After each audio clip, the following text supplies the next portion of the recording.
үй бүлөнүн ыдырап кетүүсүндө кээ бирде келинчектер өздөрү күнөөкөр болуп калгандыгын байкабай калышат.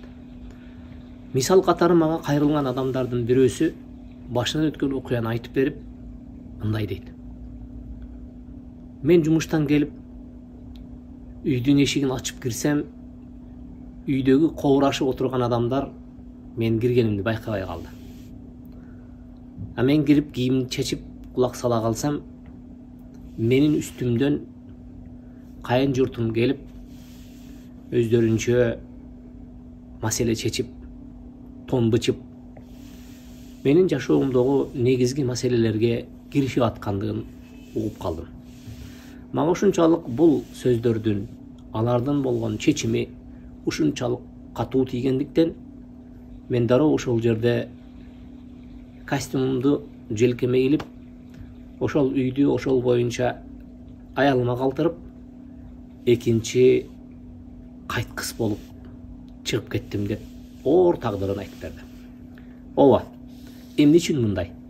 Эмне үчүн эркектин намысы мындай нерсени көтөрө албайт? Себеби дегенде, ал эркек ошол үйдүн чечүүчүсү, ошол үйдүн атасы, ошол үйдүн кожоюну болчу.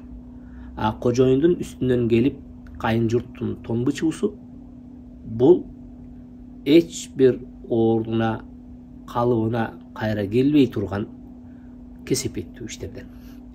Айткым келген нерсе эмне дегенде, урматтуу келинчектер, эгерде бактылуу жана дайыма тынчтыкта ошол Кудай Таала сунган жашоонун ысык суугу менен, бар жогу менен, жарык караңгысы менен чогулуп жашоо сиздики болсун десеңиз, анда бул эрежени бекем тутуңуз. Ал эмне дегенде, күйөөңүздүн айтканын такыр ата энеңизге жеткирип барбаңыз.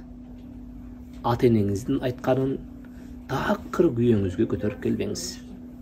Мына ушул учурда сиздин үй бекем, кебелбес, туруктуу үйлөрдөн болот.